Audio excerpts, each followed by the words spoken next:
The data on the safety of these vaccines is quite remarkable.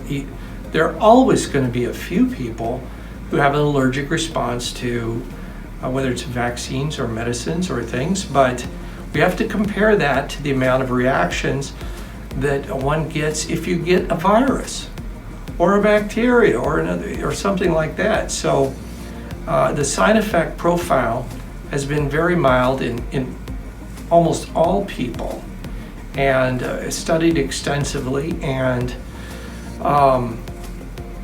the side effect profile from when somebody gets coronavirus is a big deal in many patients. And so the net benefit in these in the Pfizer and the Moderna vaccine has been amazing in my mind based on the data.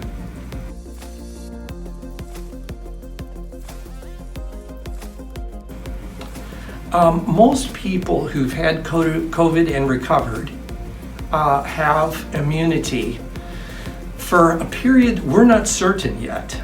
It could be 6 months, it could be 9 months, it could be a year, it could be longer. Time will tell. In the meantime, with the information we have, the CDC has said chances are you're going to have immunity for about 90 days or longer. And so since the vaccine is scarce up here with the early rollout, we're anticipating that most of the people who've had it and recovered shouldn't have to have the vaccine unless it's been 90 days or more. Now, there probably are a few people who are immunocompromised who earlier vaccination would certainly be reasonable medically if we've got adequate supply, and I would discuss that with your physician. So it is not wrong to get the vaccine before 90 days. That's just one of the selection criteria we're using while the vaccine number of doses is scarce still.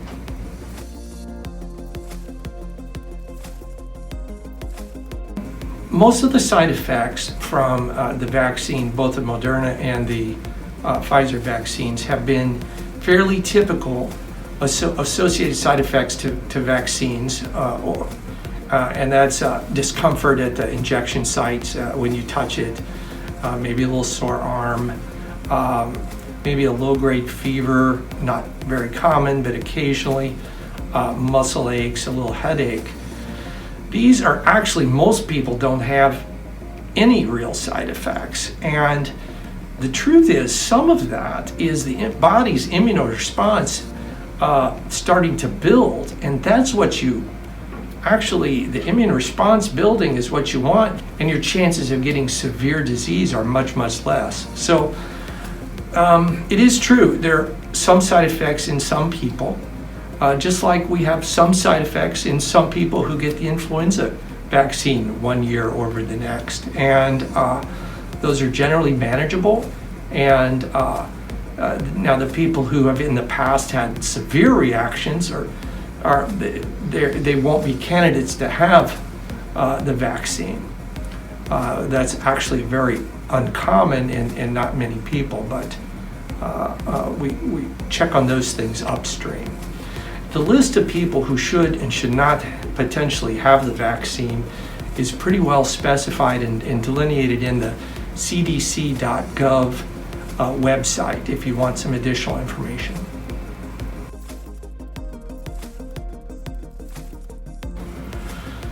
Unfortunately, we're going to need to continue universally masking for several months until we've got herd immunity and the pandemic is effectively over.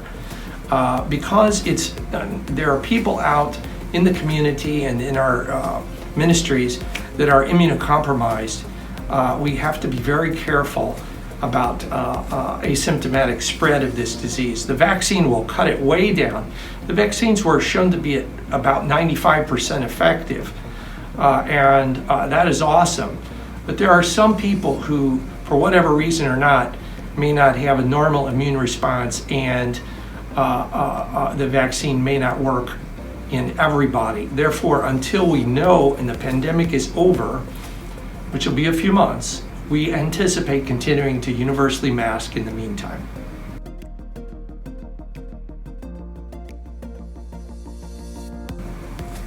These mRNA vaccines will not alter your DNA.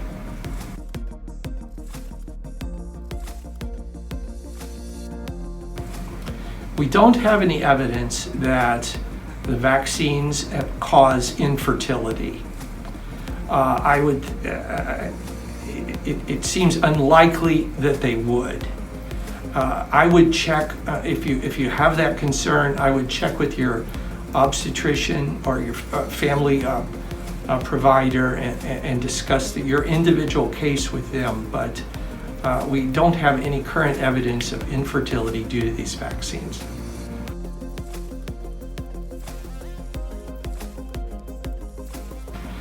Well, luckily, because we need supplies from both companies, Moderna and Pfizer, they both seem to be about as effective. The trial on the Moderna resulted in 94.5% efficacy, and in Pfizer, 95% efficacy. They're both mRNA vaccines, and so they work very similarly. And so, honestly, I would say one or the other, get which one is available. If you do have the first shot with one, let's say it's Pfizer on day 1. On day 21, you get the second shot. Has to be Pfizer. You match. They must be matched. Moderna day 1, the second shot is day 28, and they do have to be matched. We don't mix the two.